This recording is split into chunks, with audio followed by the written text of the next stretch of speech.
धान की रोपाई के समय अगर आप इन खादों का इस्तेमाल करते हैं, यह फार्मूला आजमाते हैं, धान में बम्पर कल्ले आएंगे, धान की फसल में हरियाली रहेगी, ज़्यादा फुटाव होगा, पौधे का अच्छे से विकास हो पाएगा और आपको अच्छा और बढ़िया ज़्यादा उत्पादन मिल पाएगा। यहाँ पे हम सभी खादें आपको बताने वाले हैं। रोपाई के समय कौन कौन सी खादें आप डाल सकते हैं, तो पूरा वीडियो किसान साथियों देखिएगा। अगर आप भी धान की खेती करते हैं, आज की वीडियो आपके लिए बहुत ही अच्छी बेहतरीन साबित होने वाली है। इंडियन एग्री हेल्प चैनल को अगर आपने अभी तक सब्सक्राइब नहीं किया है, सब्सक्राइब करिए।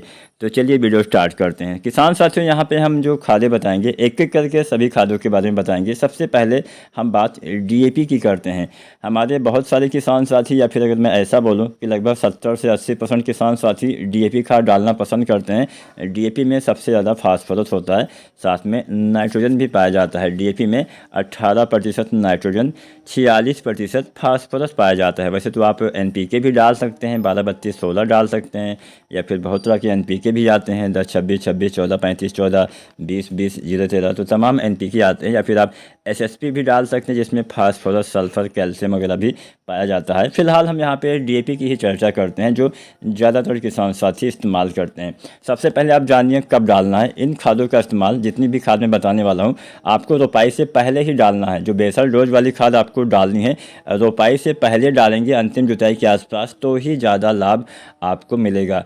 तो डीएपी की जो मात्रा आपको लेनी है, वो 30 किलो से लेकर 40 किलो पर एकड़ के हिसाब से लेना है। मैं यहाँ पे आपको एकदम कंफर्म बता दूँ, 30 से 40 किलो पर एकड़ के हिसाब से डीएपी रोपाई से पहले डालिए।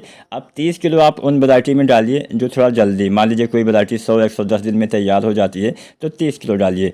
कोई वैरायटी मध्यम अवधि की है, 120-25 दिन में तैयार होती है, तो उसमें आप डालिए 35 किलो डीएपी। कोई वैरायटी देर से तैयार होती है, तो उसमें आप डालिए लगभग 40 किलो डीएपी। तो डीएपी की जो मात्रा है, वो आपके वैरायटी के पकने के आधार पे कम ज़्यादा होती रहेगी। तो 30 से 40 किलो, इसलिए मैंने आपको बता दिया। इसके साथ बात करते हैं दूसरी खाद जो हम इस्तेमाल करते हैं, पोटास।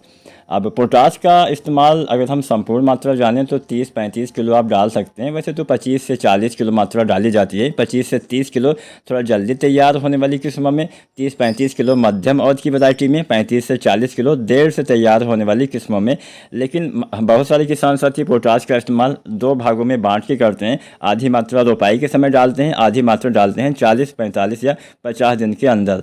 तो जैसा आपको अच्छा लगे, आप चाहे तो संपूर्ण मात्रा डाल दीजिए, या फिर आप आधी मात्रा दो भागों में बांट के भी प्रयोग कर सकते हैं। आपकी मर्जी, आप जैसे डालना चाहें।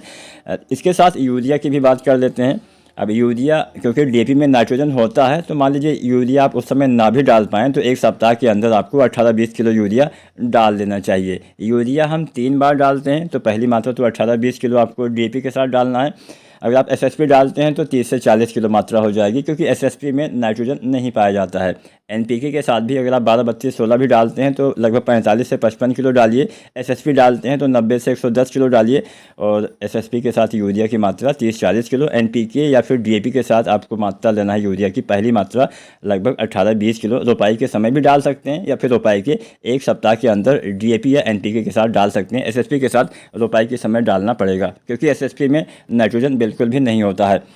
दूसरी मात्रा यूरिया की बात की जाए तो आपको डालना चाहिए 25 दिन के आसपास, लगभग आपको 30 से 40 किलो। अंतिम यूरिया 40-45 दिन पे आपको डालना चाहिए, 30 से 40 किलो। यहाँ पे मैंने मात्रा आपको बता दी। अब ऐसे आपको अपने वैरायटी के हिसाब से चुन लेना है। 30 किलो कम दिन वाली वैरायटी में, 35 किलो मध्यम अवधि में, और 40 किलो देर से तैयार होने वाली किस्मों में आप यूरिया डालेंगे तो अच्छा लाभ आपको मिलेगा। रोपाई के समय एक खाद आप और डालिए, वो है सागरिका। सागरिका दानेदार लगभग आपको 8 से 10 किलो पर एकड़ के हिसाब से इस्तेमाल करना। इसके इस्तेमाल से कल्ले का फुटाव, जड़ों का विकास काफ़ी अच्छे से होता है, पौधे में भोजन अच्छे से बन पाता है।